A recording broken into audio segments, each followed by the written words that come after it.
लिए थे eubacteria, bacteria. Bacteria में जो है ना कई सारी बातों को हम लोगों ने देखा, उसका सेल स्ट्रक्चर को देखा, और लास्ट में जो है ना हम लोग फ्लैजिला को देख रहे थे, पीली को देख रहे थे, और फाइमरी को देख रहे थे। आज जो देखेंगे क्लास में वो है सेल डिवीजन। देखो बैक्टीरिया जो होता है उसमें जो सेल डिवीजन होता है वो आपका माइटोटिकली और मियोटिकली नहीं हो सकता। शायद आप लोग जानते होंगे सेल डिवीजन को हम लोग कई भाग में बांटते हैं, जिसमें कुछ प्रमुख हैं माइटोसिस, मियोसिस और एमाइटोसिस, उसके बाद है सी माइटोसिस या कॉल्चिसिन माइटोसिस, ऐसे करके कई जो है ना इंडोमाइटोसिस, कई तरह के सेल डिवीजन होते हैं, जिसमें से दो प्रमुख जो सेल डिवीजन है उनका नाम है माइटोसिस और मियोसिस। माइटोसिस और मियोसिस जो होता है दोनों दोनों के दोनों जो है ना यूकैरियोटिक ऑर्गेनिज्म के ग्रोथ के लिए और तो और रिप्रोडक्शन के सबसे महत्वपूर्ण में एक जो है ना सेल डिवीजन है। लेकिन बैक्टीरिया जो है या अधिकांश जो प्रोकैरियोट्स जो भी हम लोग देखेंगे वो आपका माइटोसिस और मियोसिस नहीं कर सकता है। इसलिए नहीं कर सकता है क्योंकि उसमें स्पिंडल फाइबर्स नहीं बनते। स्पिंडल फाइबर्स जो है ना एक खास रचना है, फाइबरस रचना है जो आपका ट्यूबुलिन प्रोटीन का बनता है, और वो क्या करता है आपका जो क्रोमोसोम होता है उसको डिफरेंशिएट करने के लिए या उसके मूवमेंट के लिए रिस्पॉन्सिबल होता है। तो चूंकि ट्यूबुलिन प्रोटीन नहीं बन पाता और ट्यूबुलिन प्रोटीन न बनने के कारण स्पिंडल फाइबर्स नहीं बन पाता है, और इसी कारण स्पिंडल फाइबर्स के न बनने के कारण ही जो आपके प्रोकैरियोट्स हैं उनमें आपका डिवीजन, कैसा डिवीजन, माइटोटिकल या माइटोसिस और मियोसिस दोनों नहीं हो पाते। ये यहां पर ध्यान में रखिएगा। तो बैक्टीरिया जब भी डिवीजन करेगा तो केवल और केवल ए माइटोसिस से करेगा, ठीक है, उसमें माइटोसिस नहीं होगा। नेक्स्ट अगला बात है कि बैक्टीरिया को हम लोग अब थोड़ा सा देख लेते हैं, बैक्टीरिया को उसके रिस्पायरेशन के आधार पर देखते हैं। तो बैक्टीरिया को कम से कम हम 4 भाग में तो बांट ही सकते हैं, लेकिन मुख्यतः 2 भाग है उसके, एक है एरोबिक और एक है एनारोबिक।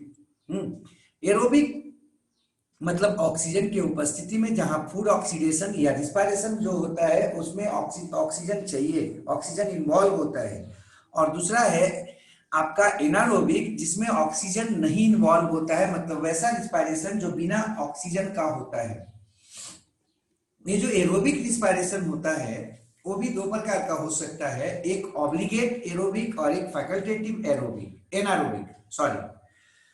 ये ऑब्लिगेट शब्द जहां भी आएगा इसका मतलब होगा एकदम मतलब निश्चित, अत्यावश्यक समझ लो ना उसको। ऑब्लिगेट बिना उसका नहीं हो सकता। हाँ, और फैकल्टेटिव का मतलब होता है मतलब मिल गया तो अच्छा बात, नहीं मिला तो चलो काम चला लेंगे, ऐसा कुछ जो ये डेडिकेशन रखे ना कि हमारा इसके अलावा कुछ हो ही नहीं सकता, ये ऑब्लिगेट हो गया। लेकिन अगर ये सोच हो कि नहीं इसके बगैर भी हमारा काम चल जाएगा, चलो दूसरा कोई जो है ना अपना हम इसका क्या ढूंढ लेंगे, कोई ना कोई ना सब्स्टिट्यूट ढूंढ लेंगे, किसी न किसी अन्य के मदद से अपना काम चला लेंगे। अगर ऐसा कुछ होता है तो उसको कहते हैं फैकल्टेटिव। मिले तो ठीक है, अच्छा है, ना मिले तो कोई बात नहीं। एकदम दिमाग में रखना है ना, हम इसके बिना कुछ नहीं कर सकते, हमको यही चाहिए, तो ये क्या हो जाएगा ऑब्लिगेट। ऑब्लिगेट मतलब इसके बगैर हम नहीं कुछ कर सकते, हमको नहीं और कुछ चाहिए। और फैकल्टेटिव मतलब फैकल्टेटिव में क्या समझना है, क्या दिमाग में रखना है, चलो मिला तो अच्छा बात है, नहीं मिला तो चलो काम चला लेंगे। हाँ, तो ऑब्लिगेट में पहले देख लेते हैं। ऑब्लिगेट एरोबिक है, मतलब वैसा ऑर्गेनिज्म या वैसा रिस्पायरेशन बैक्टीरिया में जो जिसमें ऑक्सीजन जो है ना अति आवश्यक है, बगैर ऑक्सीजन का वो ऑर्गेनिज्म जो है ना वो जिंदा नहीं रह सकता, वो जीवित नहीं रह सकता। तो ऐसे को कहते हैं हम लोग कैसा, ऑब्लिगेट एरोबिक।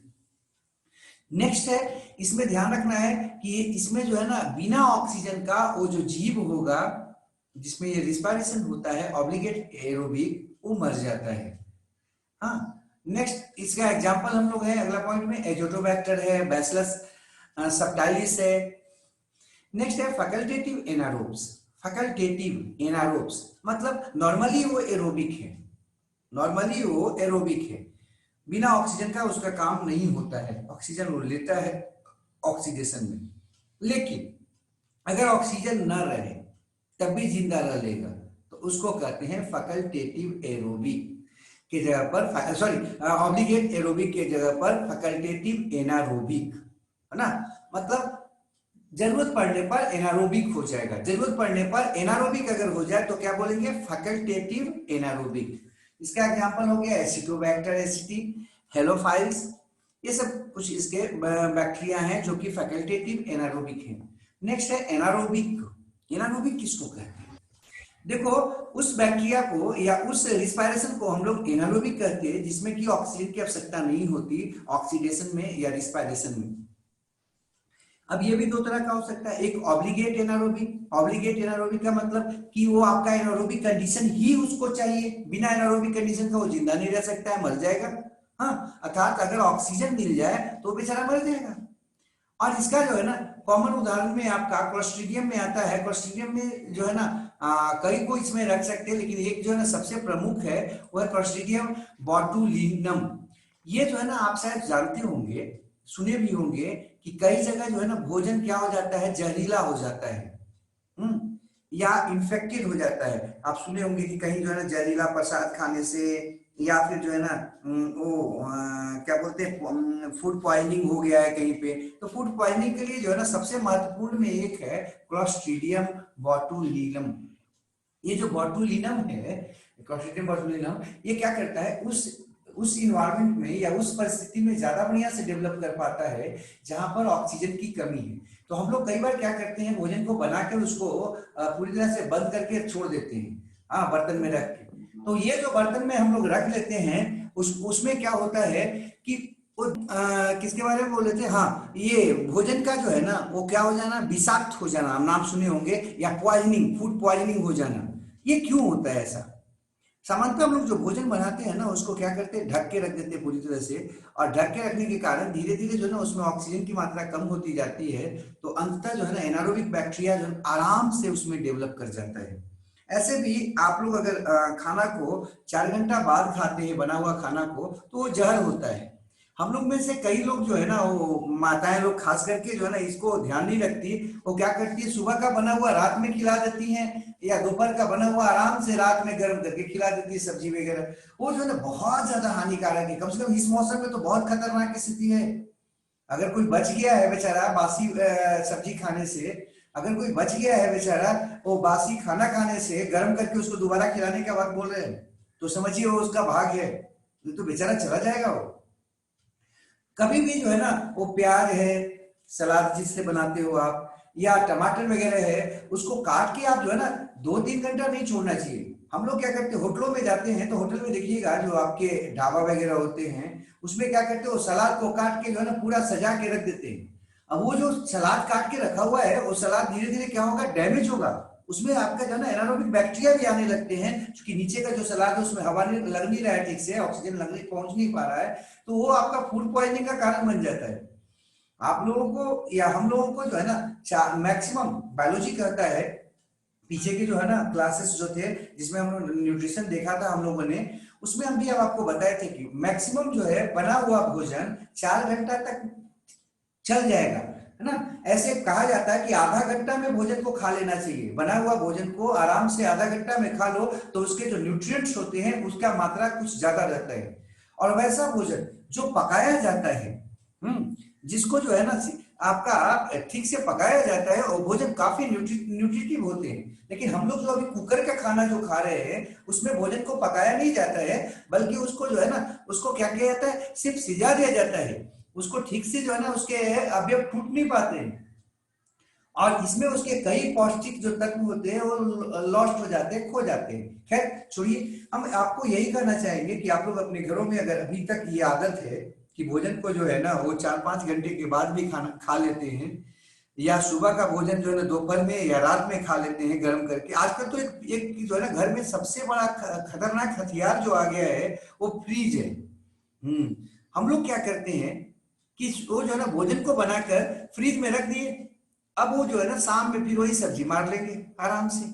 तो देखो, एक तो कि वो सब्जी खानी नहीं चाहिए, और अगर किसी कारणवश आपको मजबूरी में खानी भी पड़ी तो उसको जो है ना आप क्या करो, आप पानी में रख, उसको पानी में करके रखो। कभी भी जो है ना उसको आप उसको आप कभी भी जो है और आपका जो फ्रिज है उसमें ना रखें।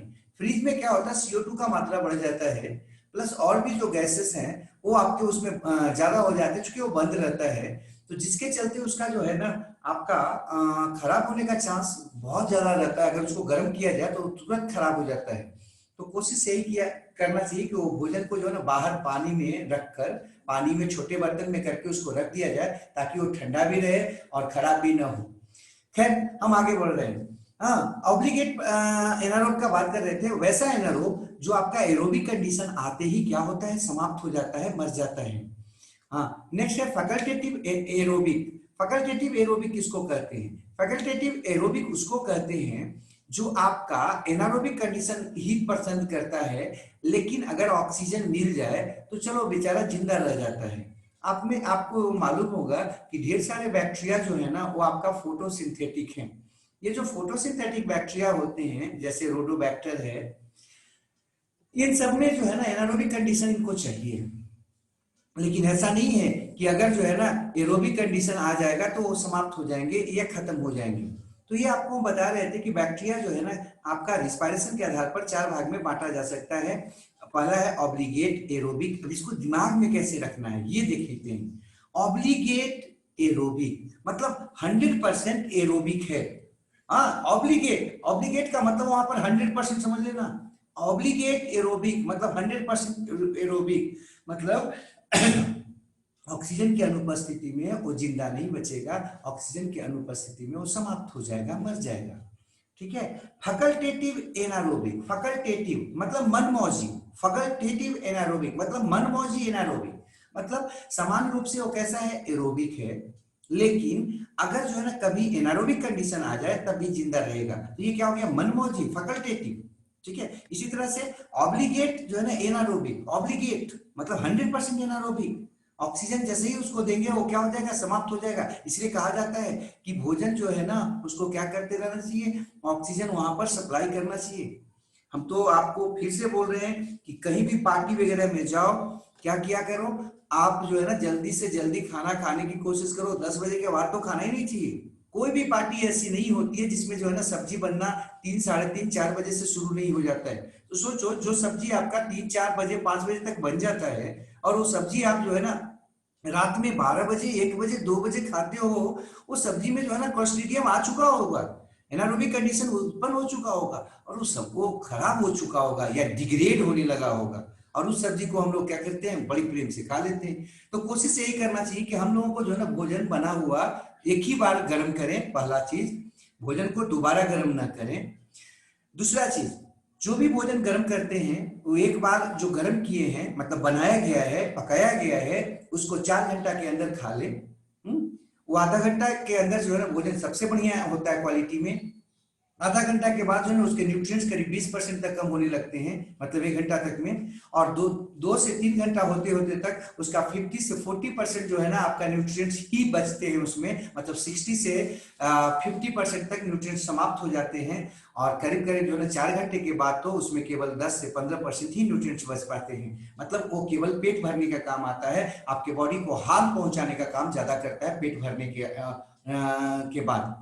तो हम अगला आते, फैकल्टेटिव एनारोबिक में क्या बताया था आपको, याद रखना है। फैकल्टेटिव में क्या था, मनमौजी टाइप का एनारोबिक, और यहाँ पर बोले फैकल्टेटिव एरोबिक। इसका मतलब क्या हो जाएगा, मनमौजी टाइप का एरोबिक, है ना। अगर मन कभी किया तो एनारोबिक, एनारोबिक छोड़ के क्या हो जाएंगे, एरोबिक, मतलब नॉर्मल वे में हम क्या करेंगे, एनारोबिक। अगर नॉर्मल वे में हम एनारोबिक रहेंगे तो इसको बोलेंगे फैकल्टेटिव एरोबिक। ठीक है। अब हम न्यूट्रिशन इन बैक्टीरिया शुरू करते हैं। न्यूट्रिशन इन बैक्टीरिया में अगर बात करो तो जो बैक्टीरिया के न्यूट्रिशन के हिसाब से बैक्टीरिया को 3 भाग में तो आराम से बांटा ही जा सकता है। पहला है हेट्रोट्रॉपिक बैक्टीरिया। वैसा बैक्टीरिया जो अपने फूड को के लिए किसी और ऑर्गेनिज्म पर निर्भर करता है या किसी और ऑर्गेनिज्म पे डिपेंड रहता है। दूसरा है सिम्बायोटिक बैक्टीरिया। हाँ, वैसा बैक्टीरिया जो किसी और दूसरे स्पीसीज के ऑर्गेनिज्म के साथ या दूसरे जो है ना जीनस के ऑर्गेनिज्म के साथ जुड़कर अपना भोजन प्राप्त करता है या उसके साथ रहता है। तो ये हो जाएगा सिम्बायोटिक आपका बैक्टीरिया। ऑटोट्रॉपिक में क्या होगा, वैसा बैक्टीरिया जो अपना फूड जो होता है ऑर्गेनिक वो खुद बनाता है, मतलब यूजेबल फूड जो होता है उसको स्वयं बनाता है, उसको कहते हैं ऑटोट्रॉपिक बैक्टीरिया। नेक्स्ट है आप इसका टाइप में, यहां पर देखो ये जो हेट्रोट्रॉपिक बैक्टीरिया होता है, हेट्रोट्रॉपिक बैक्टीरिया होता है वो दो प्रकार का होता है, पहला है पारासिटिक और दूसरा है सेप्रोफिटिक। ये जो पारासिटिक बैक्टीरिया जो है आपका वो आपका उसको देखिए सेप्रोफिटिक को देखिए, उसके पहले ऑटोट्रॉपिक को बोल रहे थे, ऑटोट्रॉपिक को बोल रहे थे, वो है आपका ऑटोट्रॉपिक को भी दो भाग में बांटते हैं, फोटो ऑटोट्रॉपिक और कीमो ऑटोट्रॉपिक। थोड़ा थोड़ा सबको देख लेते हैं, पहला पारासिटिक को देखते हैं। पारासिटिक जो है ना जो कीमो ऑटोट्रॉपिक, नेक्स्ट जो बात करते हैं पारासिटिक जो है वो क्या करता है, अपने भोजन को दूसरे ऑर्गेनिज्म से प्राप्त करता है और कुछ हद तक रेडीमेड रूप में प्राप्त करता है, मतलब बना बनाया भोजन है, आराम से उसको क्या करता है अपना यूज कर लेता है, डाइजेशन कर लेता है और अपना खा लेता है। तो ये जो पारासिटिक होता है मतलब उपयोग कर लेता है। पारासिटिक जो होता है ना अधिकांश पैथोजेनिक होते हैं अर्थात डिजीज उत्पन्न करते हैं। समानता जो है जो भी आपका पारासिटिक है बैक्टीरिया वो आपका डिजीज उत्पन्न करता है, पैथोजेनिक होता है। अब इसका जो है ना कई एग्जांपल्स हैं, एग्जांपल्स हम यहाँ पर नहीं लिखे हैं, वो अलग जो है ना एक पेज में आपका किया हुआ है सबका, वो अलग से देख लेंगे हम। चूंकि पैथोजेनिक होता है तो मोस्ट ऑफ द जो आपका पारासिटिक जो होंगे उससे आपका कौन कौन सा रोग होता है थोड़ा सा अलग से कर दिए। नेक्स्ट है सैप्रोफिटिक।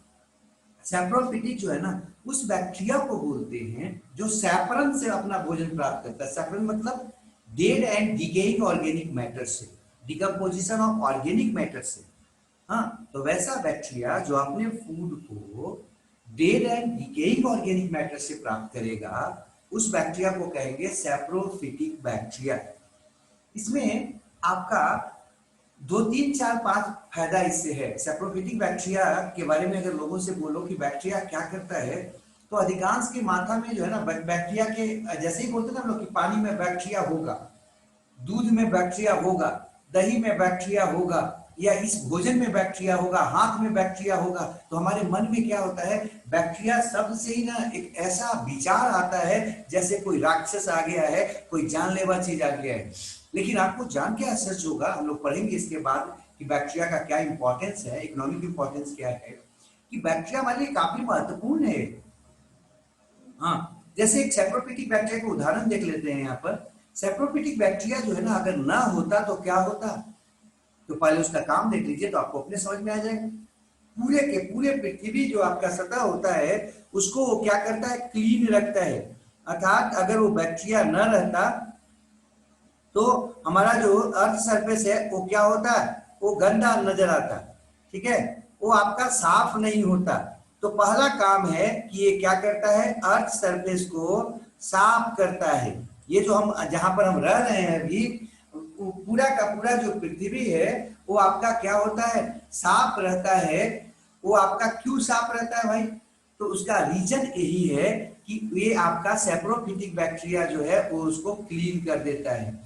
दूसरा जो आपका है काम इसका, नहीं तो सोच रहे हो पृथ्वी पर जहां भी हम जाते लाश बिखरा हुआ रहता है, पृथ्वी पर जहां भी जाते कचरा होता, हाँ, हम कहीं भी ठीक से नहीं रह पाते। इसलिए कई लोग जो है ना कभी जो जो लोग कथित पूजा पाठ करने वाले लोग हैं उनका कहना रहता है कि ये जो बैक्टीरिया है ना, नहीं सॉरी, ये मिट्टी खराब है वो मिट्टी बढ़िया है। तो हमको हंसी बढ़ता है कई बार कि कोई भी मिट्टी ऐसी नहीं है जहां पर ऑर्गेनिक पदार्थ जो है ना डिकम्पोज रूप में न मौजूद हो। हाँ, चाहे तो आपका जो है ना वेस्ट हो सकता है, अनडाइजेस्टेड वेस्ट, या आपकी बॉडी का पार्ट्स हो सकते हैं, या आपका डेड बॉडी हो सकता है। हर जगह करीब करीब पृथ्वी पर हुआ होगा, क्योंकि इवोल्यूशन बहुत पहले से आ रहा है। तो कोई भी जगह का मिट्टी ऐसी नहीं है जहां पर कभी जो है ना कहीं पर जो है ना वो टॉयलेट किसी का ना हो, कहीं पर जो है ना कोई मरा हुआ ऑर्गेनिज्म नहीं होगा। हाँ, ये अलग बात है कि बैक्टीरिया के कारण वो जगह अभी हमको वर्तमान में कैसा नजर आ रहा है, साफ नजर आ रहा है। ये पहला काम हो गया कि पृथ्वी को वो आपका साफ रखता है, मतलब नेचुरल स्वीपर का काम करता है, प्राकृतिक स्वीपर, क्लीनर। स्वीपर समझते होंगे, जो झाड़ू मारता है पृथ्वी की सतह से। हाँ, हम लोग स्वीपर बोलते हैं, साफ करने वाले। तो उसका काम करता है नेचुरल, बिना पैसा का। सोचो कितना महत्वपूर्ण बात है। आप अपने घर में एक छोटे से काम के लिए, मतलब झाड़ू मारने के लिए, पोछा मारने के लिए, एक अगर किसी व्यक्ति को रखना चाहो या खुद मारो तो कितना भार पड़ता है, कितना पैसा जमा करना पड़ता है, देना पड़ता है। अब मोहल्ले में अगर मारना चाहो तो कितना खर्च करना पड़ता है, साफ करना चाहो तो कितना खर्च करना पड़ता है। और ये बैक्टीरिया क्या करता है, बिना किसी खर्च का, बिना आपको परेशान किए हुए, बिना आपके जानकारी का, झाड़ू जब पड़ता है रोड पर तो देखते होंगे पूरा धूल उड़ने लगता है, हम लोग इधर उधर भाग जाते हैं। लेकिन कभी आपको पता लगा कि झाड़ू जो बैक्टीरिया दे रहा है उसमें से धूल उड़ रहा है? बेचारा इतना शालीनता से देता है ना कि हम लोग को बिना परेशान किए हुए पूरे के पूरे अर्थ सरफेस को साफ कर देता है। तो ये इसका सबसे बड़ा इंपॉर्टेंस में एक है। हाँ, कि अगर आज हम अपने आप को गौरवान्वित महसूस करते हैं कि साफ सुथरा है, पृथ्वी हमारी साफ सुथरा है, तो कौन है इसके लिए जिम्मेवार? तो आपका नेचुरल स्वीपर, और उसका नाम है बैक्टीरिया। नेक्स्ट आगे बढ़ते हैं, दूसरा काम इसका, ये क्या करता है, आपके सीवेज डिस्पोजल को साफ रखता है, मेंटेन करके रखता है सीवेज सिस्टम को। अगर ये नहीं होता तो आपका सीवेज सिस्टम बंद हो गया होता। सीवेज और गार्बेज शायद जानते होंगे आप, आपके द्वारा या कहीं भी जो है ना औद्योगिक धंधों से या फिर आपके विभिन्न एक्टिविटीज से जो वेस्ट बाहर निकलते हैं, अगर सॉलिड रूप में निकलते हैं तो उनको हम लोग क्या कहते हैं, गार्बेज कहते हैं। ये जो गार्बेज होता है वो आपका सॉलिड के रूप में है, लेकिन अगर वही लिक्विड के फॉर्म में निकले तो उसको कहते हैं सीवेज। जैसे आपके घर से नाली का जो पानी निकल रहा है वो क्या कहलाएगा, सीवेज कहलाएगा।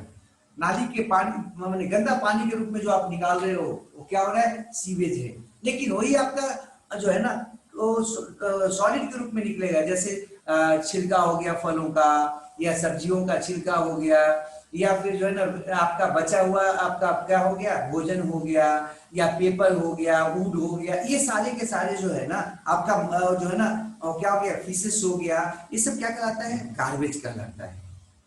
तो गार्बेज डिस्पोजल में भी इसका बहुत बड़ा इंपॉर्टेंस है। अभी आपको बताया कि अर्थ सरफेस को क्लीन कर रहा है, डिस्पोजल कर रहा है उसका, और सीवेज सिस्टम में भी इसका बहुत बड़ा रोल है। आपको क्या लगता है कि नालियों को हम बना देते हैं और उसमें जो है ना पानी हमेशा बहता रहेगा, क्या वो संभव था? नहीं संभव था। कितना भी गहरा नाली बनाया जाए, कितना भी बड़ा नाली बनाया जाए, नाला बनाया जाए, इवन कितना भी ढाल वाला नाला बनाया जाए, वो क्या होता है, वो आपका बंद हो जाता, जाम हो जाता, अगर बैक्टीरिया नहीं होता। क्यों भाई? तो जो भी ऑर्गेनिक उसमें जो जाते हैं वेस्ट, वो आपको जहां तहां क्या हो जाते, उसको हिंड्रेंस उत्पन्न करते, वो आपके जहां तहां रुकावट उत्पन्न करते और पानी रुक जाता उसमें। लेकिन आप देखते होंगे कि वो जो ना पाका के रूप में बदल जाता है, जो भी नाला साफ होता होगा उसमें से देखिएगा पाका जैसा निकलता है कुछ। हाँ, वो डिकम्पोज्ड जो है ना पार्ट के रूप में, वो जो आपका निकल रहा है जिसको स्लज कहते हैं, आप बायोलॉजी में हम लोग स्लज कहते हैं, आप हिंदी में पाका बोलते, पंख बोलते, वो जो आपका स्लज निकल रहा है वो स्लज किसके कारण आ रहा है? तो ये जो आपका बैक्टीरिया होता है उसमें एनारोबिक बैक्टीरिया अधिकांशतः, वो बेचारा क्या करता है, ऑर्गेनिक कंपाउंड्स को डिकम्पोज करके उसको आपका जो है इनऑर्गेनिक कंपाउंड में बदल देता है, या छोटे छोटे पार्टिकल्स में बदल देता है, ताकि वो पानी के साथ बह जाए या नीचे बैठ जाए। ठीक है, तो ये आपके सीवेज सिस्टम को साफ रखता है। मतलब कि सोच लो कितना बड़ा स्वीपर है। हाँ, पटना में देख लो अभी, या किसी भी बड़े शहरों में, दिल्ली में देख लो, मुंबई में देख लो, पानी पड़ रहा है तो पानी पूरा जाम हो जा रहा है नाला। तो आप बोलोगे सर तो वहां पर बैक्टीरिया नहीं कर रहा होगा क्या मेंटेन है? नहीं, बेचारा कर रहा है, लेकिन उसका भी एक क्या है, लिमिट है। हाँ, अब उसको जो है ना ज्यादा वजन डाल दे रहा है, मतलब ज्यादा हम लोग कचरा डाल दे रहे हैं उसमें, बेचारा डिस्पोज नहीं कर पा रहा है उसको, नतीजतन वो हिंड्रेंस उत्पन्न हो जा रहा है सीवेज सिस्टम में, और आपका सीवेज सिस्टम जाम हो जा रहा है, बंद हो जा रहा है। तो खैर आगे बढ़ रहे हैं। तीसरा जो इसका काम है वो ह्यूमस फॉर्मेशन होता है। ह्यूमस समझते होंगे आप, कि जो सॉइल होता है उसमें जो पार्शियली डिकम्पोज्ड ऑर्गेनिक मैटर्स होते हैं उन्हीं को हम लोग कहते हैं ह्यूमस। पार्शियली डिकम्पोज्ड, पार्शियली जो है ना डिग्रेडेड, ये क्या करते हैं, ये मिनरल सप्लाई करते हैं सॉइल में डिकम्पोज होके ह्यूमस, और इसमें मदद करता है इनको कौन, बैक्टीरिया। तो ह्यूमस फॉर्मेशन करता है, मतलब सॉइल फर्टिलिटी करता है। तो सोच लो बैक्टीरिया कितना इंपॉर्टेंट है। एक तो आपका जो है ना क्या क्या न्यूट्रिएंट साइकिल को पूरा होने में मदद करता है डिकम्पोजर के रूप में। दूसरा आपके पूरे के पूरे सीवेज सिस्टम को साफ रखता है, गार्बेज को समाप्त करता है, इवन की अर्थ के पूरे सतह को साफ रखता है। ये इसके कई महत्वपूर्ण जो है ना आपके काम में एक है। ऐसे हम इकोनॉमिक इंपॉर्टेंस में आएंगे तो कुछ और काम को बताएंगे जो हम बैक्टीरिया की मदद से करते हैं, लेकिन ये सैप्रोफिटिक बैक्टीरिया की मदद से जो काम थे उसको बताएं। नेक्स्ट जो हम बात करते हैं उसमें है कि बैक्टीरिया का जो है आपका कुछ फॉर्म्स होते हैं, वो आपका एटमॉस्फेरिक मॉलिक्यूलर नाइट्रोजन को, जो सैप्रोफिटिक होते हैं, वो आपका एटमॉस्फेरिक मॉलिक्यूलर नाइट्रोजन को आपका NH3 के रूप में सॉइल में आपका क्या करते हैं, जमा करते हैं, सॉइल में उसको डाल देते हैं। और इसका कॉमन एग्जांपल है एजिटोबैक्टर, क्लस्ट्रीडियम और बहुत के बारे में हम आगे भी देखेंगे। ठीक है, नेक्स्ट है सिम्बायोटिक न्यूट्रिशन। इसमें भाई बैक्टीरिया में वो जो बैक्टीरिया होता है उसमें आपका दूसरे ऑर्गेनिज्म के साथ री एसोसिएशन बनाता है और इस एसोसिएशन को बोलते हैं सिम्बायोटिक। जैसे कॉमन एग्जांपल आप जानते होंगे शायद राइजोबियम बैक्टीरिया का है, किसके साथ, लेगुमिनस प्लांट्स के साथ। लेगुमिनस प्लांट के रूट नोड्यूल्स के में रहता है वो, और उसके साथ एक एसोसिएशन रखता है। इसमें राइजोबियम बैक्टीरिया जो है ना, देखो वो क्या करता है, रूट में गांठ बनाता है, नोड्यूल्स बनाता है। क्यों? क्योंकि वहां पर बैक्टीरियाइड के रूप में वो जमा हो जाता है, एक समूह बना लेता है बैक्टीरिया, जिसको बैक्टीरियाइड बोलते हैं। और उसके जो है ना वो आपका लेग हीमोग्लोबिन को रखता है, जो आपका ऑक्सीजन को वहां से हटा देता है, और इस कारण से वहां पर एनारोबिक आपका कंडीशन बन जाता है उस गांठ के अंदर, रूट के नोड्यूल्स के अंदर, और आराम से वो नाइट्रोजन को फिक्स कर पाता है, एटमॉस्फेरिक नाइट्रोजन को। तो यहाँ पर देखो राइजोबियम क्या करता है, N2 को NH3 के रूप में बदल के आपका नाइट्रोजन फिक्सेशन करता है और लेगुमिनस प्लांट्स को दे देता है, ताकि वो प्लांट्स क्या कर सके, उसको अमीनो एसिड फॉर्मेशन में या अपने न्यूट्रिशन के रूप में यूज कर सके। दूसरा जो है ना, जो आपका भोजन है, ये जो आपका लेगुमिनस प्लांट्स है वो क्या करता है, तो ये जो लेगुमिनस प्लांट है, लेगुमिनस प्लांट जो है ना वो आपका फूड देता है और स्पेस देता है, शेल्टर देता है, किसको भाई, वो आपका बैक्टीरिया को, राइजोबियम बैक्टीरिया को। अब राइजोबियम जो होता है वो रूट में इंटर करता है, रूट हेयर्स के मदद से, रूट हेयर के मदद से इंटर कर जाता है और रूट सेल को स्टिमुलेट करता है कि वो डिवाइड करे और नोड्यूल बनाए, गांठ बनाए, और उस गांठ के अंदर खुद जो है ना आपका बैक्टीरियाइड के रूप में जमा हो जाता है और आराम से जो है ना नाइट्रोजन फिक्सेशन का काम करता है। यहाँ पर ध्यान रखने का दो तीन बात है। बैक्टीरियाइड क्या है भाई, ग्रुप ऑफ बैक्टीरिया जो कि नोड्यूल्स के, रूट नोड्यूल्स के अंदर पाया जाता है, ये ध्यान रखना है। ग्रुप ऑफ बैक्टीरिया जो है ना इनसाइड द नोड्यूल, उसी को क्या कहते हैं, हम बैक्टीरियाइड कहते हैं। ये आपका एक यहाँ पर एक बात और ध्यान रखना है कि लेग हीमोग्लोबिन क्या है, तो वो आपका पिगमेंट है जो बैक्टीरिया के द्वारा प्रोड्यूस किया जाता है, ताकि इंटरनल जो आपका कंडीशन रहे जहां पर वो है वो कैसा हो जाए, एनारोबिक हो जाए, ऑक्सीजन फ्री हो जाए। ठीक है, ये आपका हो गया सिम्बायोटिक बैक्टीरिया के बारे में, या सिम्बायोटिक एसोसिएशन जो था उसमें पहला। हाँ, दूसरा बात करते हैं ई कोलाई बैक्टीरिया और ह्यूमन इंटेस्टाइन का बात करते हैं। ह्यूमन इंटेस्टाइन का अगर आप शायद जानते होंगे, ह्यूमन इंटेस्टाइन में बड़ी आंत या जिसको कोलोन भी बोलते हैं हम, ये जो कोलोन होता है उसमें ई कोलाई बैक्टीरिया पाया जाता है। और ई कोलाई बैक्टीरिया जो है ना आपके लिए वो यहाँ पर फायदेमंद है, इंटेस्टाइन के लिए के पास फायदेमंद है। कैसे फायदेमंद है, वो करता क्या है कि आपका जो अनडाइजेस्टेड फूड है उसको एक तो आपका फीसेस में बदलने में मदद करता है, मतलब मल में बदलने में मदद करता है, और दूसरा कि विटामिन उसमें से कुछ एक जो है ना विटामिन बी, विटामिन के, इसको बनाता है, जो अंततः कोलोन के इंटेस्टाइन के द्वारा वाटर के साथ एब्जॉर्ब कर दिया जाता है और वो आपके ब्लड में चला जाता है। मतलब ई कोलाई जो है आपका एक सोर्स है विटामिन बी के लिए और के लिए, विटामिन बी के है ना, विटामिन बी के लिए आपका क्या है, एक सोर्स है, नेचुरल सोर्स है, कोलोन में रहता है और भोजन को क्या करता है, वहां पर आपका अनडाइजेस्टेड फूड को फीसेस में बदल देता है और उससे आपका यूज करता है अपने खुद और साथ ही साथ जो है ना हमको क्या दे देता है, विटामिन दे देता है और आपका अनडाइजेस्टेड वेस्ट फीसेस के रूप में बाहर निकल जाता है। तो ये आपको बता रहे थे ई कोलाई बैक्टीरिया में। लेकिन यहाँ पर एक बात ध्यान रखना, यही ई कोलाई बैक्टीरिया अगर जो है ना मूव करके चला जाए आपके कहाँ पर, यूरिनरी ब्लैडर में या यूरिनरी सिस्टम में, तो ये क्या करता है, आपको वहां पर डिजीज उत्पन्न करता है, आपको रोग देता है।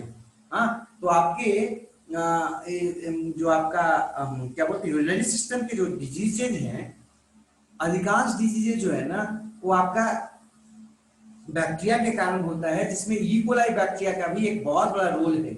आपके बॉडी में देख लो, कोलोन में है, गट में है, तो फायदेमंद है। लेकिन जब जो है ना वो यूरिनरी सिस्टम में चला गया तो क्या हो जाता है, वो आपके लिए हानिकारक हो जाता है, पैथोजेनिक हो जाता है।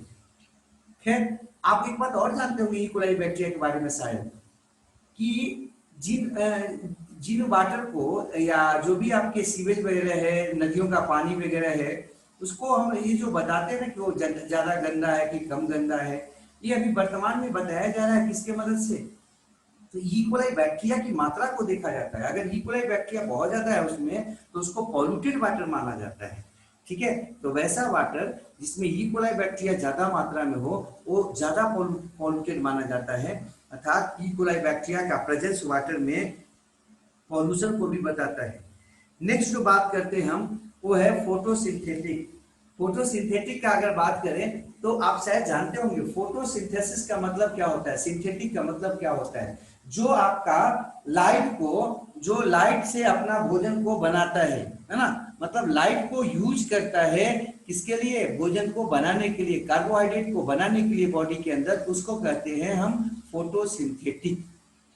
देखो, ढेर सारे बैक्टीरिया हैं जो क्या करते हैं, आपका हायर प्लांट्स के जैसा ही लाइट को का उपयोग करते हैं, इसके लिए फोटोसिंथेसिस के लिए। ठीक है, और आराम से जो है ना वो फोटोसिंथेसिस करते हैं। लेकिन आप इनका जो फोटोसिंथेसिस है वो हायर प्लांट से कुछ अलग प्रकार का होता है। किस मामले में, तो 2-3 मामले तो ऐसे हैं जिससे ये आपका जो है ना आपका डिफर हो जाता है। पहला मामला तो इनका ये है कि ये क्या करते हैं, सोलर एनर्जी को जो ट्रैप करते हैं, वो नॉर्मल क्लोरोफिल न रहने के कारण बैक्टीरियल क्लोरोफिल के मदद से करते हैं, या बैक्टीरियल विरिडिन के मदद से करते हैं। ये जो आपका बैक्टीरियल विरिडिन है, वो आपका क्लोरोफिल के अनुपस्थिति में आप आराम से सोलर एनर्जी को पकड़ता है या लाइट को पकड़ता है। यहाँ पर देखो ये सब जो है ना वो अंक जो है खराब हो जाएगा। नेक्स्ट जो हम बात करते हैं वो है आपका, ये आपका फोटोलाइसिस इनमें नहीं होता है। किनमें, बैक्टीरिया में। जो भी बैक्टीरिया का है उसमें आपका फोटोलाइसिस नहीं होता है। फोटोलाइसिस क्यों नहीं होता है भाई, तो उसमें पिगमेंट सिस्टम सेकेंड नहीं होता है, या फोटो सिस्टम सेकेंड नहीं होता है। तो फोटो सिस्टम या पिगमेंट सिस्टम सेकेंड के अनुपस्थित होने के कारण फोटोलाइसिस उनमें नहीं होता है, और फोटोलाइसिस न होने के कारण वो आपका हाइड्रोजन जो उनको चाहिए रिडक्शन के लिए भोजन को, वो उसके लिए दूसरे सोर्स का वो उपयोग करते हैं, जैसे H2S या और करके यहाँ पर ऑब्लिक कर दो बाबू। हाँ, H2S है, थायोसल्फेट है, या ऑर्गेनिक कंपाउंड्स हो जाएंगे। ठीक है, थायोसल्फेट या ऑर्गेनिक कंपाउंड्स के रूप में उपयोग कर सकते हैं वो। तो यहाँ पर इनऑर्गेनिक कंपाउंड हो गया कौन, हाइड्रोजन सल्फाइड है, थायोसल्फेट है। हाँ, या फिर कुछ जो है ना, कुछ तो आपके आयरन कंपाउंड को भी उपयोग कर लेते हैं।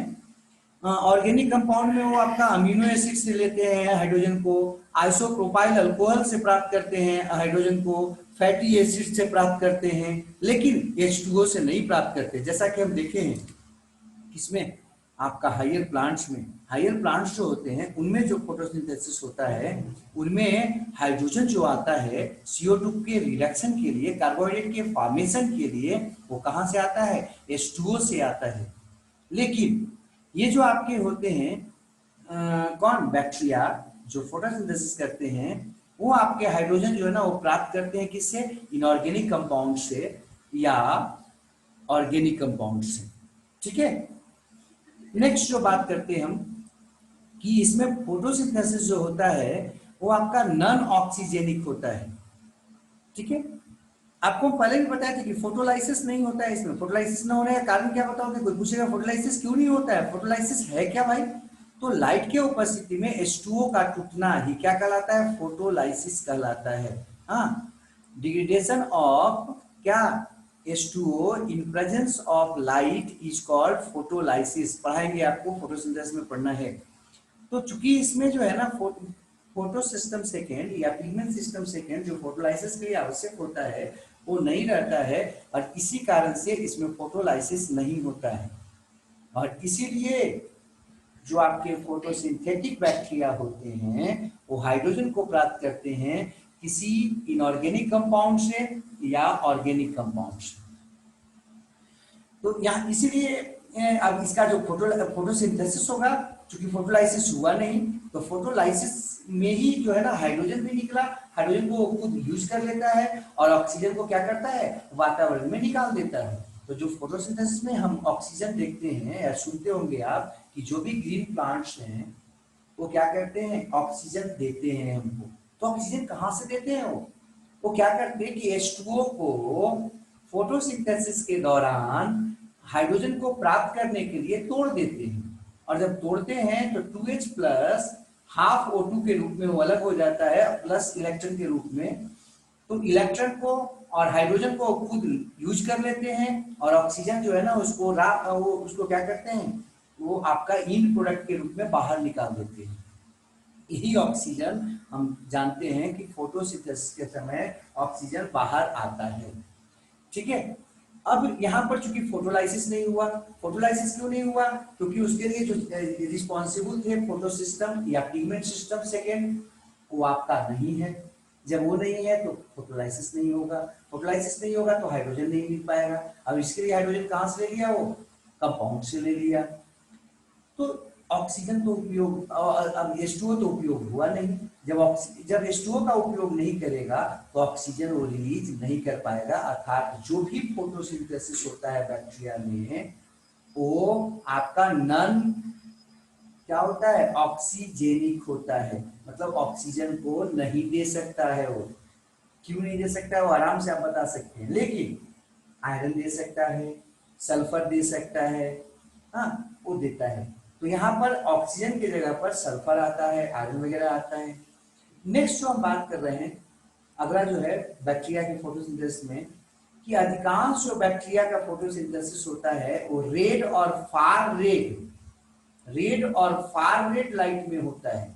जबकि शायद आप जानते होंगे कि हायर प्लांट्स जो होते हैं उनमें जो फोटोसिंथेसिस होता है उसके लिए ब्लू लाइट और रेड लाइट इसेंशियल होता है। जबकि यहाँ पर क्या बोल रहे हैं बैक्टीरिया में, कि बैक्टीरिया में जो फोटोसिंथेसिस होता है वो रेड और फार रेड लाइट में होता है। ये भी अंतर है। ये कुछ अंतर था बैक्टीरिया के फोटोसिंथेसिस में और हायर प्लांट के फोटोसिंथेसिस में। नेक्स्ट हम आगे जो बात करते कि ये जो आपका होता है फोटोसिंथेसिस या फूड फॉर्मेशन, उसको दो भाग में बांट सकते हैं हम या बांटते हैं। आधार जो है ये है कि हाइड्रोजन वो कहां से प्राप्त कर रहा है, हाइड्रोजन डोनर कौन है उसमें। एक है फोटोलिथोट्रॉप्स और दूसरा है फोटो ऑर्गेनोट्रॉप्स। फोटोलिथोट्रॉप्स जो है उसमें जो है ना लाइट तो लेगा ही वो, लेकिन जो हाइड्रोजन है ना वो H2O से तो प्राप्त करता नहीं है।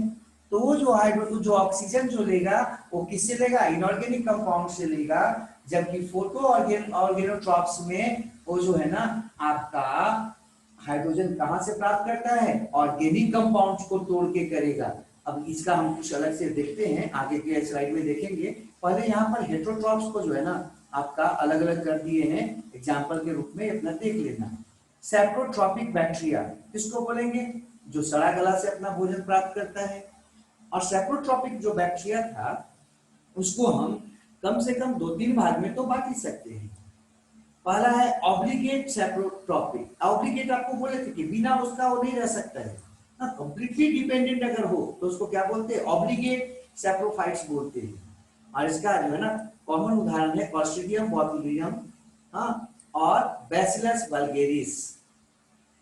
दूसरा है फैकल्टेटिव पैरासाइट। फैकल्टेटिव पैरासाइट का मतलब क्या हो गया कि नॉर्मली वो सैप्रोफिटिक होगा, लेकिन अगर जो है ना डेड ऑर्गेनिक मैटर न मिले तो कैसा हो जाएगा, वो आपका पैरासिटिक हो जाएगा। तो ऐसे को कहते हैं फैकल्टेटिव पैरासाइट।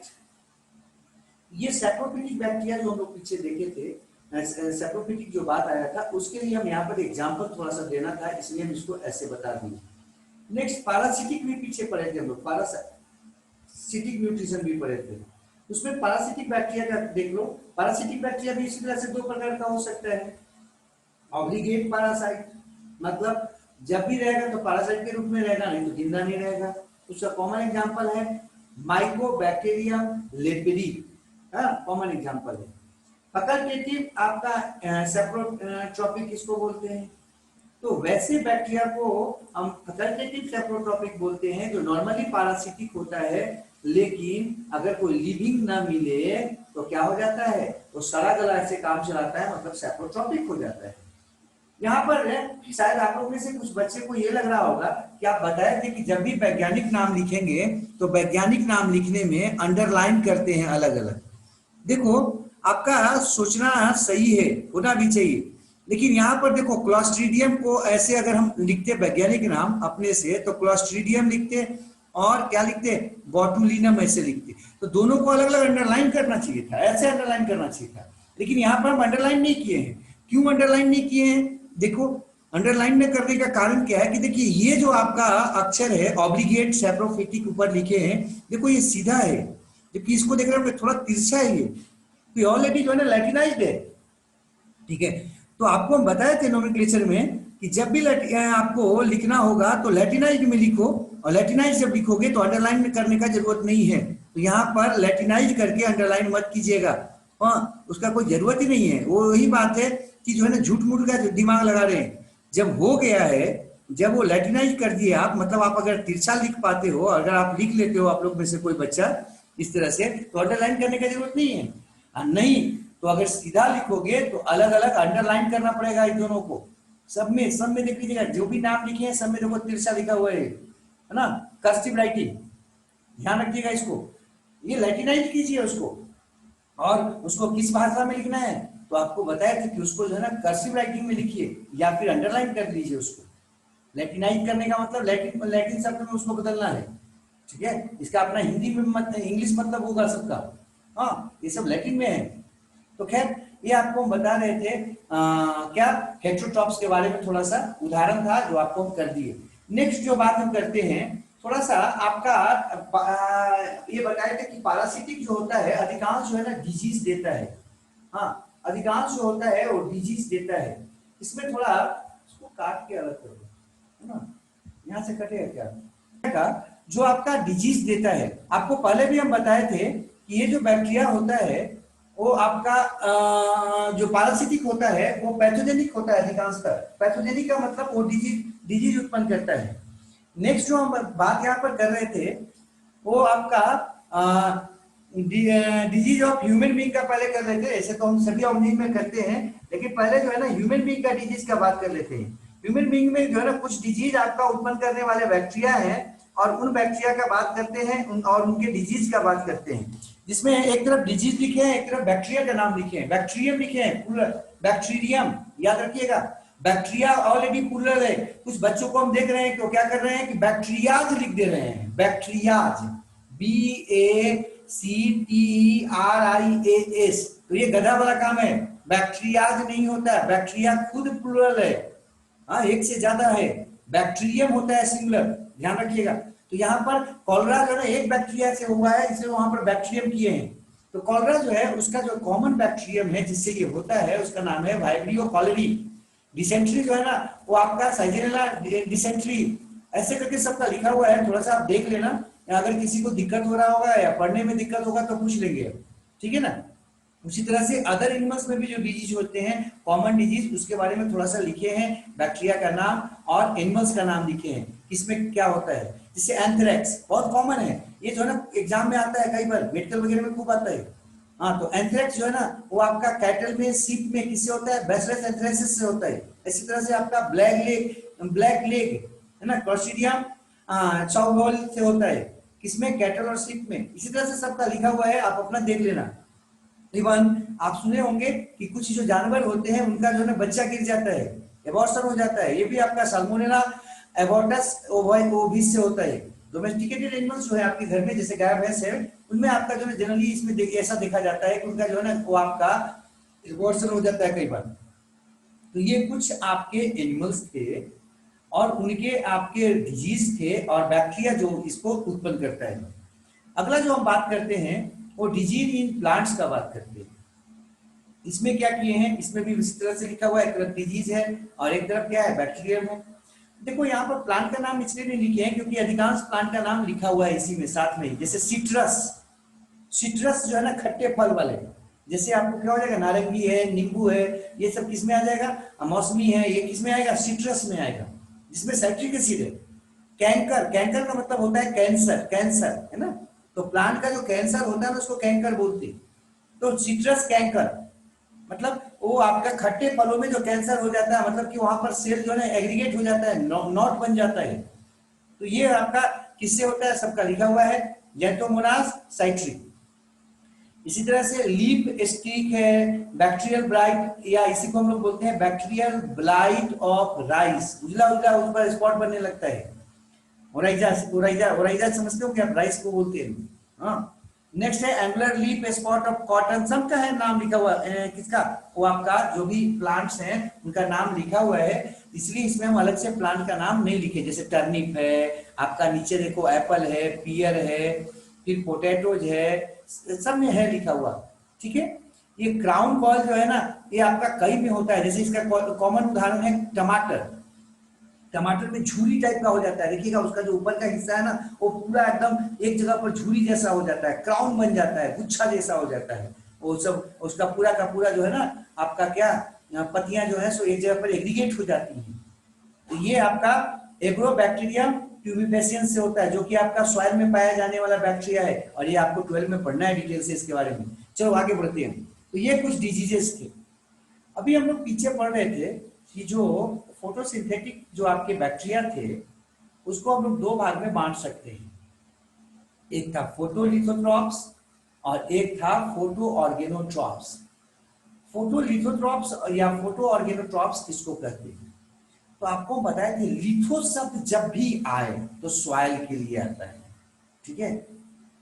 तो फोटोलिथोट्रॉप्स, फोटो मतलब लाइट से अपना भोजन क्या करेगा, बनाएगा, और लिथो मतलब सॉइल, मतलब ये रहते कहाँ हैं, क्या करते हैं, उससे नहीं मतलब है, बल्कि इसका मतलब ये समझ लेना कि ये अपने एनर्जी को तो ये लाइट से प्राप्त करते हैं, इसलिए इसको फोटो बोल रहे हैं। और लिथोट्रॉप्स मतलब जो जो आपका हाइड्रोजन डोनर यहाँ पर होगा वो इनऑर्गेनिक आपका, और आपका इनऑर्गेनिक कंपाउंड होगा, ठीक है, ना कि कोई ऑर्गेनिक कंपाउंड। तो अगर इनऑर्गेनिक कंपाउंड से जो है ना आपने क्या करते हैं, वो प्राप्त करते हैं हाइड्रोजन को, तो उनको कहेंगे फोटोलिथोट्रॉप्स। जैसे हाइड्रोजन सल्फाइड या थायोसल्फेट, थायोसल्फेट का जो है ना यहाँ पर जो है लिख दिए हैं H2O3 2 माइनस, H2O3 2 माइनस है ना, 2 माइनस। जनरली N2H2O3 सोडियम जो है ना, थायोसल्फेट जो है ना कॉमन है कंपाउंड जो पाया जाता है, हाँ, सोडियम थायोसल्फेट। तो ये थायोसल्फेट केवल लिखे हैं हम H2O3 2 माइनस, ठीक है।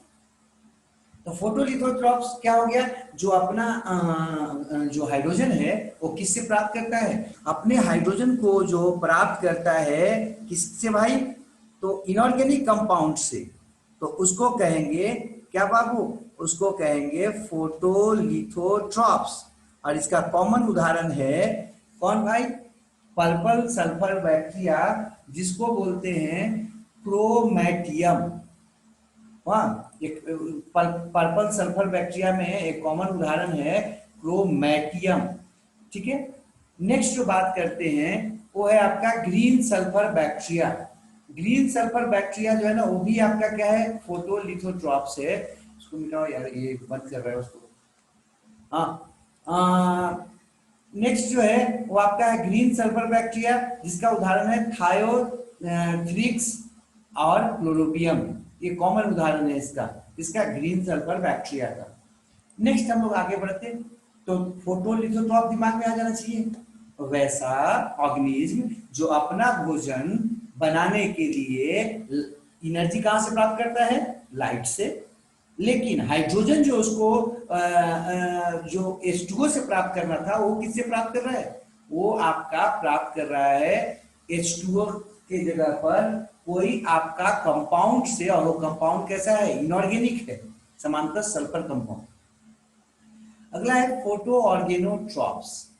फोटो ऑर्गेनोट्रॉप्स किसको बोलेंगे? जो ऑर्गेनिक कंपाउंड से लेगा, लाइट से एनर्जी लेगा। ऑर्गेनिक कंपाउंड से क्या लेगा? हाइड्रोजन डोनर है। हाइड्रोजन डोनर जो है ना, वो आपका किससे लेगा? ऑर्गेनिक कंपाउंड से लेगा। नेक्स्ट जो हम लोग बात करते हैं, इसमें जो आपका ऑर्गेनिक कंपाउंड जो हाइड्रोजन सप्लाई करता है, वो होता है समानता आइसोप्रोपाइल अल्कोहल या अमीनो एसिड होता है, और तो और फैटी एसिड्स हो सकते हैं। मतलब कोई भी आपका ऑर्गेनिक कंपाउंड जिसको वो अपना अलग अलग बैक्टीरिया जो है ना, अलग अलग उपयोग कर लेता है। नेक्स्ट हम लोग जो बात करते हैं वो है आपका पर्पल नन सल्फर बैक्टीरिया। ठीक है, पर्पल नन सल्फर बैक्टीरिया जो है ना, वो उदाहरण है किसका? फोटो ऑर्गेनोट्रॉप्स का, जिसमें हम लोग दो तीन जो है ना नाम जानते हैं, रोडोस्यूडोमोनास, रोडोस्पाइरलम जो है ना, ये उदाहरण है किसका? पर्पल नन सल्फर बैक्टीरिया का। ठीक है, अब नीचे हम लोग शुरू करते हैं कीमोसिंथेटिक आउटोट्रॉप्स। कीमोसिंथेटिक आउटोट्रॉप्स का बात करते हैं, मतलब वैसा आपका आउटोट्रॉप्स जो एनर्जी प्राप्त करता था किससे? केमिकल से, केमिकल कंपाउंड से। फोटो ऑटोट्रॉप्स में एनर्जी कहां से प्राप्त करता था? लाइट से। जबकि कीमोसिंथेटिक आउटोट्रॉप्स जो हैं, वो अपने लिए भोजन को बनाने के लिए एनर्जी कहां से प्राप्त करते हैं? कीमोसिंथेटिक आउटोट्रॉप्स से करते हैं। और चूंकि ये केमिकल कंपाउंड को तोड़कर उससे एनर्जी प्राप्त करते हैं, और उसी एनर्जी का उपयोग करते हैं किसके लिए? अपने भोजन को बनाने के लिए। जो उनको एनर्जी चाहिए वो आपका केमिकल कंपाउंड के बॉन्ड एनर्जी से प्राप्त करते हैं, तो उनको कहेंगे कीमोसिंथेटिक आउटोट्रॉप्स। चूंकि इसमें लाइट का कैप्चरिंग नहीं होता है, इसलिए इसमें फोटोसिंथेटिक जो पिगमेंट्स होते हैं वो नहीं रहते हैं, और इसमें जो भोजन बनता है वो कार्बोहाइड्रेट ही होगा, लेकिन एनर्जी का सोर्स क्या हो जाएगा? केमिकल ऑक्सीडेशन प्रोसेस है। मतलब केमिकल एनर्जी जो है उसका यूज करेंगे, न कि लाइट एनर्जी का। और ये आपका केमिकल एनर्जी कहां से आएगा? ऑक्सीडेशन ऑफ ऑर्गेनिक या इनऑर्गेनिक कंपाउंड से।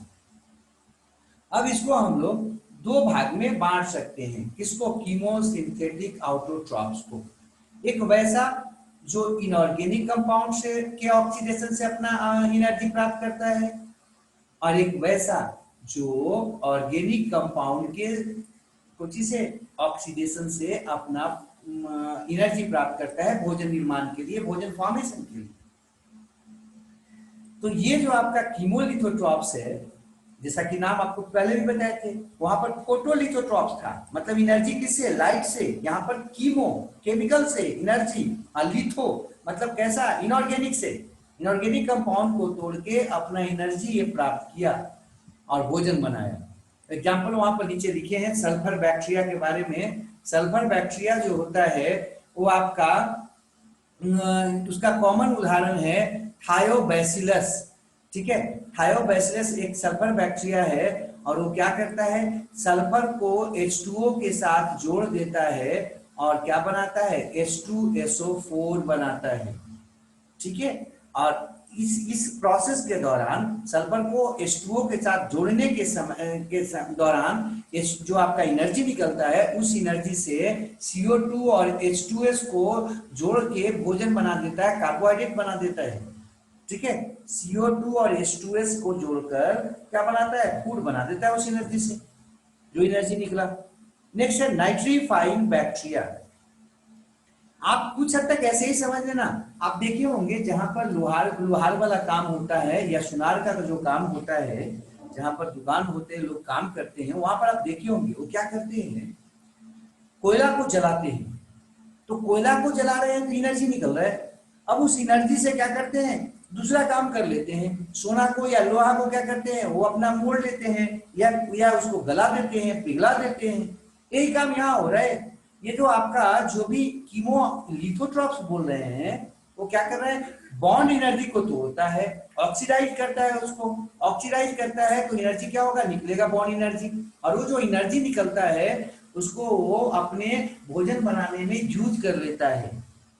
जैसे कि वो दुकान वाले सोना का सामान बनाने में उस एनर्जी का यूज कर रहे थे, कोयला का, बॉन्ड एनर्जी का। यहाँ भी यही कर रहा है ये बैक्टीरिया।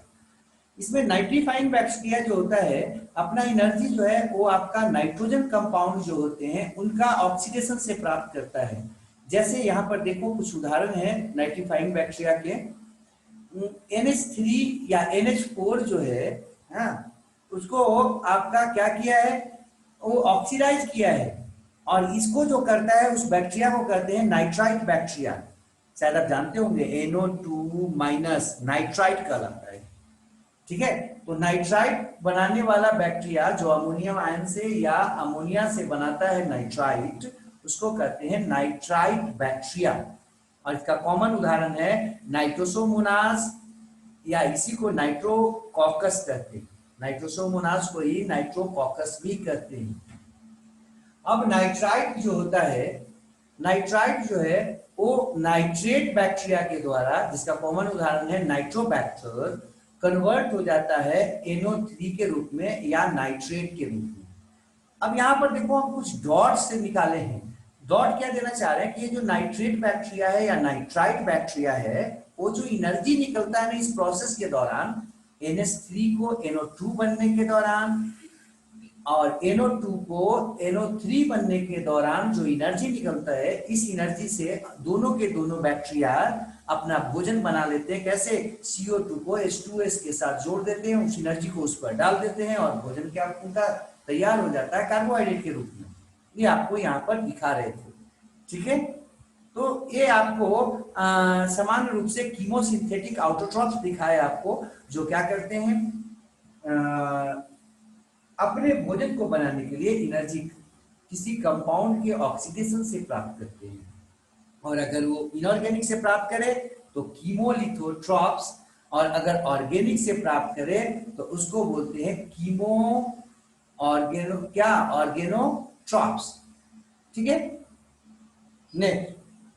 नेक्स्ट जो बात करते हैं कीमो ऑर्गेनोट्रॉप्स का बात करते हैं। कीमो ऑर्गेनोट्रॉप्स में अगर हम जाते हैं तो ये केमिकल कंपाउंड को तोड़कर अपने कैसे केमिकल कंपाउंड को, ऑर्गेनिक केमिकल कंपाउंड को तोड़कर एनर्जी प्राप्त करेंगे अपने भोजन को बनाने के लिए। ठीक है, तो यहाँ पर ऑक्सीडेशन ऑफ ऑर्गेनिक कंपाउंड करेंगे और उससे अपना फूड प्राप्त करेंगे। इसका कॉमन उदाहरण है मिथेनोबैक्टीरिया। ये जो मिथेनोबैक्टीरिया है वो क्या करता है, मीथेन के साथ ऑक्सीजन को जोड़कर CO2 और एनर्जी बनाता है। और आराम से जो है ना, ऐसे बैक्टीरिया को कहते हैं मिथेनोबैक्टीरिया। इसका कॉमन उदाहरण है मिथेनोमोनास। ये बैक्टीरिया एक है, मिथेनोबैक्टीरिया का उदाहरण है मिथेनोमोनास। देखो अधिकांश जो बैक्टीरिया होते हैं वो कैसे होते हैं, हेटेरोट्रॉप्स होते हैं। ये दिमाग में रखिएगा। मोस्ट ऑफ द जो बैक्टीरिया होते हैं ना वो कैसे होते हैं, हेटेरोट्रॉप्स होते हैं। यहाँ पर थोड़ा सा हम नाइट्रोजन फिक्सेशन का बात करना चाह रहे थे, जो आपको नाइट्रोजन साइकिल पढ़ना भी है थोड़ा, तो यहाँ पर ही हम यही इसी जगह पर नाइट्रोजन फिक्सेशन पूरा कर लेते हैं। और ये जो नाइट्रोजन फिक्सेशन है उसको थोड़ा डिटेल से देख लेते हैं बैक्टीरिया वगैरह में भी। ये जो नाइट्रोजन फिक्सेशन होता है वो होता क्या है, तो conversion of atmospheric molecular nitrogen या एलिमेंटल फॉर्म जिसको बोल सकते हैं, तो conversion of atmospheric molecular nitrogen या एलिमेंटल फॉर्म को किस रूप में, आइदर नाइट्रेट के रूप में या NH3 के रूप में क्या कहलाता है, कहलाता है आपका नाइट्रोजन फिक्सेशन। ठीक है, ये आपका ऑक्सीडेशन के द्वारा या रिडक्शन के द्वारा होता है। इसको ऑक्सीडेशन के द्वारा या रिडक्शन के द्वारा होता है। देखो हम अभी बगल में जो है ना एक फिगर से दिखा रहे हैं आपको, केवल इतना ही तक करो ना लाइन। हाँ, यहाँ पर हम नाइट्रोजन का एक दिखा रहे हैं, नाइट्रोजन देखो एयर में है, उसका अगर ऑक्सीडेशन होगा तो क्या बनेगा, NO3 बनेगा, ठीक है, जिसको नाइट्रेट बोल रहे हैं हम। और अगर N2 रिडक्शन उसका होगा तो क्या बनेगा, NH3 बनेगा या अमोनियम आयन बनेगा। तो यहाँ पर देखो जस्ट पीछे हम लिखे भी है कुछ कि अगर फिजिकल प्रोसेस होता है नाइट्रोजन फिक्सेशन का तो उसका इन प्रोडक्ट क्या होता है, नाइट्रेट होता है, जबकि बायोलॉजिकल जो प्रोसेस होता है फिक्सेशन का उसमें क्या बनता है, अमोनियम आयन बनता है। तो ये ध्यान रखिएगा, अमोनियम आयन का निर्माण जो है ना वो किस में होता है, बायोलॉजिकल नाइट्रोजन फिक्सेशन में होता है, जबकि नाइट्रेट का जो है ना निर्माण कब होता है, जब नाइट्रोजन फिक्सेशन फिजिकल प्रोसेस के थ्रू हो। आपके मन में आ रहा होगा कि ये फिजिकल प्रोसेस क्या है सर, हाँ बायोलॉजिकल प्रोसेस क्या है। इसके पहले हम आपको नाइट्रोजन फिक्सेशन बताएं, कोई भी पूछेगा आपसे कि नाइट्रोजन फिक्सेशन क्या है तो लंबा चौड़ा भाषण देने की जरूरत नहीं है, आराम से बताना कि जो मॉलिक्यूलर नाइट्रोजन है या एलिमेंटल जो फॉर्म है नाइट्रोजन का, एलिमेंट का जो फॉर्म है उसका जो है ना बदलना किस रूप में, नाइट्रेट के रूप में या अमोनिया के रूप में, क्या कहलाता है भाई, नाइट्रोजन फिक्सेशन कहलाता है। इसमें मुख्यतः दो प्रोसेस होता है, एक ऑक्सीडेशन और दूसरा क्या है, रिडक्शन। ऑक्सीडेशन जो है ना वो होता है फिजिकल प्रोसेस में और रिडक्शन जो होता है वो होता है बायोलॉजिकल प्रोसेस में। इसके आधार पर कि कौन सा प्रोसेस हो रहा है, रिडक्शन की ऑक्सीडेशन, इसको हम लोग दो भाग में बांट सकते हैं। एक है फिजिकल नाइट्रोजन फिक्सेशन, किसको नाइट्रोजन फिक्सेशन को बोले थे, फिजिकल नाइट्रोजन क्या फिक्सेशन, शॉर्ट में उसको बोलते हैं पीएनएफ। हाँ, और एक है बायोलॉजिकल नाइट्रोजन फिक्सेशन और इसको शॉर्ट में बोलते हैं बीएनएफ। हाँ, तो ध्यान रखिएगा बीएनएफ क्या हो गया और पीएनएफ क्या हो गया। आराम से यहां पर जो है ना हम बात कर लेते। नेक्स्ट जो बात है आपका ये नीचे शुरू करते हैं, फिजिकल नाइट्रोजन फिक्सेशन का बात करते हैं। ये जो फिजिकल नाइट्रोजन फिक्सेशन होता है उसके लिए लाइटनिंग जरूरी है। हाँ, थंडरिंग या लाइटनिंग आप लोग जानते होंगे शायद।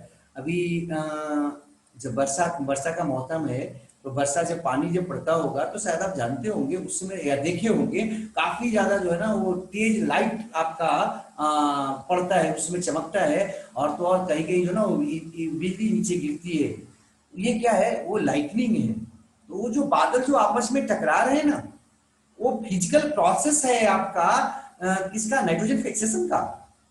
तो पहले के किसान लोग जो होंगे, जो आपके घर में बुजुर्ग लोग होंगे, उनसे बात करना, वो बताएंगे कि पहले जो है ना पानी क्या होता था, लगातार कई दिन तक झम झम झम झम लगातार हल्का हल्का बारिश होता रहता था, खूब बादल क्या होता था, मलकता था और चमकता था। अब जो है ना उतना नहीं हो पा रहा है। क्यों क्यों भाई, क्या होता था उस समय? उस समय जो है ना लगातार बारिश होते रहने के कारण, लगातार लाइटनिंग और थंडरिंग होने के कारण आपका ये नाइट्रोजन फिक्सेशन होता था फिजिकल लगातार, और इसके कारण जो है पौधे काफी ग्रीन हो जाते थे, खूब हरे हो जाते थे, हरे भरे खेत हो जाते थे। कारण क्या था, ऊपर से नाइट्रोजन बरसता था, किस फॉर्म के रूप में, NO3 के रूप में, नाइट्रेट के रूप में जो है ना वो आकर जमीन पर पड़ता था और प्लांट जो है ना वो उनको यूरिया मिल जाता था। आज हम आर्टिफिशियल रूप में खाद के रूप में डालते हैं। यहाँ पर देखो लिखे हैं इस बात को कि ये जो रिएक्शन है इसमें होता क्या है कि नाइट्रोजन का ऑक्सीडेशन होता है, नाइट्रोजन इज ऑक्सीडाइज्ड हो जाता है किस रूप में, नाइट्रोजन ऑक्साइड के रूप में, और उसके बाद अंततः बन जाता है नाइट्रोजन डाइऑक्साइड के रूप में। ठीक है, इसमें रियली में ये जो आपका होता है इसमें लाइटनिंग होता है। देखो नीचे में एक जो है ना रिएक्शन लिखे हैं हम, इसमें वाटर जो है एसिड बनाता है और नाइट्रेट आयन बनाता है, अंततः जो है सॉइल में आ जाता है। कैसे, देखो नीचे लिखे हैं, N2 जो है एलिमेंटल जो फॉर्म है नाइट्रोजन का या मॉलिक्यूलर जो फॉर्म है वो आपका सबसे पहले लाइटनिंग जब होता है, मतलब वो जो मलका मलकता जिसको बोलते हैं आप, उसमें ऑक्सीजन जो है ना जैसे ही वो एनर्जी निकलता है ना, ऑक्सीजन क्या करता है, नाइट्रोजन के साथ जुड़ने लगता है। आप बोलोगे नाइट्रोजन के साथ क्यों जुड़ेगा सर? भैया नाइट्रोजन सबसे ज्यादा है एटमॉस्फेयर में, शायद आप जानते होंगे 78% करीब। तो सबसे ज्यादा जो है, सबसे ज्यादा रिएक्शन उसी को होगा। समाज में कोई भी परिवर्तन अगर होगा तो जिनकी जनसंख्या ज्यादा होगी, सबसे ज्यादा समस्या पहले उनको होगी, ठीक है। जिनकी जनसंख्या कम होगी, जिनका घनत्व कम होगा, उनको कम समस्या होगा। तो यहां पर जो है ना, देखो सबसे पहले जो है ना, लाइटनिंग जब होगा तो नाइट्रोजन जो है ना वो आपका और भी ढेर सारी घटनाएं होती हैं एटमॉस्फेयर में, लेकिन ये जो घटना है ना उसको हम बताना चाह रहे हैं नाइट्रोजन फिक्सेशन में, कि वो जो नाइट्रोजन गैस है जो मॉलिक्यूलर फॉर्म में है या एलिमेंटल फॉर्म में है, वो आपका कन्वर्ट हो जाता है किस रूप में, नाइट्रोजन ऑक्साइड के रूप में। ऑक्सीजन वहां पर ज्वाइंट हो जाता है, जुड़ जाता है। उसके बाद फिर ऑक्सीजन जुड़ता है, उसी में लाइटनिंग में ही जुड़ता जाता है और अंतर नाइट्राइट बनता है, NO2 नाइट्राइट। ये जो नाइट्राइट है वो रेन वाटर जो पानी जो पड़ रहा था हल्का हल्का, उसके साथ मिल जाता है, वाटर के साथ HNO3 बनाता है, एटमॉस्फेयर में ही है अभी, और नीचे अर्थ पे आता है और अंततः कन्वर्ट हो जाता है, टूट जाता है, हाइड्रोजन आयन वहां से हट जाते हैं वाटर में। चूंकि आप जानते होंगे शायद कि कोई भी आपका आयोनिक जो आपके कंपाउंड्स होते हैं उनको अगर हम वाटर में डालें तो क्या होते हैं, आयंस में बदल जाते हैं, मतलब उसके जो आपके वो प्लस और माइनस जो है ना रूप में बदल जाते हैं। यहाँ पर जो बात हम करते हैं, अगला बात HNO3 बनने के बाद वो अंततः जो है ना नाइट्राइट के रूप में टूट जाते हैं, और नाइट्रेट के रूप में जो है ना टूटने के बाद उसको नाइट्रेट के रूप में टूटने के बाद वो सॉइल में आ जाते हैं, और उसको उस नाइट्रेट को जो है ना सॉइल से रूट के द्वारा प्लांट यूज कर लेते हैं या उपयोग कर लेते हैं। नेक्स्ट हम लोग जो बात कर रहे थे वो आपका बायोलॉजिकल नाइट्रोजन फिक्सेशन का बात कर रहे हैं। बायोलॉजिकल नाइट्रोजन फिक्सेशन मतलब लिविंग के द्वारा, और फिजिकल मतलब आपका उसमें लिविंग इन्वॉल्व नहीं है, तो उसको क्या बोलेंगे, फिजिकल बोल रहे हैं, है ना। ये जो आपका बायोलॉजिकल नाइट्रोजन फिक्सेशन है वो लिविंग के द्वारा होता है। उसमें लिविंग जो है ना अपने भोजन बनाने के समय, मुख्यतः भोजन बनाने के समय वो कोई आप पर एहसान नहीं करते, बल्कि अपना भोजन बना रहे थे। पीछे हम आपको दिखाए थे थोड़ा कीमोसिंथेटिक, है ना। तो अपने भोजन को बनाते हैं, और भोजन बनाने के समय क्या करते हैं, वो जो है ना नाइट्रोजन को फिक्स कर देते हो, रिडक्शन करते हैं उसका और उसको फिक्स कर देते हैं एनर्जी प्राप्त करने के चक्कर में। तो यहाँ पर देखो N2 जो है ना नाइट्रोजिनेज एंजाइम डालते हैं और हाइड्रोजन को वहां पर वो जोड़ देता है किसके साथ, नाइट्रोजन के साथ, और बना देता है NH3। तो यहाँ पर हाइड्रोजिनेज जो है ना, यहाँ पर नाइट्रोजिनेज जो है ना वो हाइड्रोजन को जोड़ रहा था, और ऊपर में क्या देख रहे थे आप, ऑक्सीजन जुड़ रहा था। हाँ, तो यहाँ पर रिडक्शन हो रहा है, ऊपर में ऑक्सीडेशन हो रहा था फिजिकल प्रोसेस में। इसमें मॉलिक्यूलर नाइट्रोजन जो होता है, एलिमेंटल नाइट्रोजन जो होता है, वो रिड्यूस हो जाता है किस रूप में, NH3 के रूप में, और एंजाइम का नाम था क्या, नाइट्रोजिनेज, दिमाग में रखना है। अब जो नाइट्रेट होता है वो आपका कहाँ ज्यादा पाया जाएगा, नाइट्रेट आपको बताया ऊपर में, नाइट्रेट किसको बोलते हैं, NO3 माइनस। नाइट्रेट जो है ना वो ज्यादा होता है किसमें होता है, आपका well oxygenated non acidic soil में, ठीक है। वैसा सॉइल जिसमें ऑक्सीजन खूब हो, मतलब कि पानी की कमी होगा, थोड़ा पानी ज्यादा नहीं होगा वहां, और नॉन एसिडिक होगा, उसमें नाइट्रेट ज्यादा होगा, ध्यान रखना है। इसी तरह से अमोनियम किस सॉइल में ज्यादा होगा भाई, तो अमोनियम आयन जो है ना उस सॉइल में ज्यादा होगा जो आपका एसिडिक होगा और वाटर लॉज्ड होगा, मतलब जहां पर पानी जमा होगा उस सॉइल में अमोनियम आयन ज्यादा होगा, ठीक है। क्योंकि वहां पर एनारोबिक आपका ऑक्सीडेशन हो रहा होगा, एनारोबिक जो है ना वहां पर ऑक्सीडेशन नहीं हो रहा होगा, वहां पर एनारोबिक जो है ना बैक्टीरिया ज्यादा होंगे। देखो यहाँ पर अगला जो लिखे हैं कि वर्तमान में सॉइल में जो है ना दो तरह के आपको नाइट्रोजन कंपाउंड मिल गए। कौन कौन मिल गए, एक तो आपको मिल गए अमोनियम आयन NH4+, और दूसरा कौन मिला, नाइट्रेट आयन, अमोनियम या आपको अमोनिया में बोल सकते हो। और दूसरा जो सोर्स है, ये तो पहला सोर्स हो गया, वो आया कहां से, फिजिकल नाइट्रोजन फिक्सेशन से या बायोलॉजिकल नाइट्रोजन फिक्सेशन से।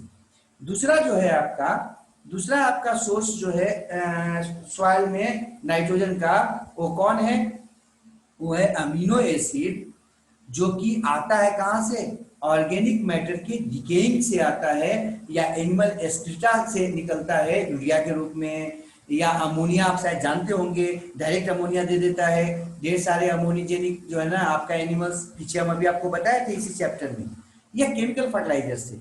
तो दूसरा पहला सोर्स हो गया कौन, तो पहला सोर्स तो वो अमीन हो गए जो नाइट्रोजन फिक्सेशन कर रहे थे, या फिजिकल जो है ना फिक्सेशन जो हुआ वो। और दूसरा क्या बोल रहे हैं कि जो डिकेइंग होता है ऑर्गेनिक मैटर का, वो आपका दूसरा सोर्स में हो जाएगा। एनिमल एक्सक्रीटा हो गया, ये केमिकल फर्टिलाइजर, ये दूसरा सोर्स हो गया। तो ये हम लोग नाइट्रोजन फिक्सेशन का कुछ महत्वपूर्ण बात को देख रहे थे। नेक्स्ट जो है ना हम आपको नाइट्रोजन फिक्सेशन को थोड़ा सा इलेबोरेट करके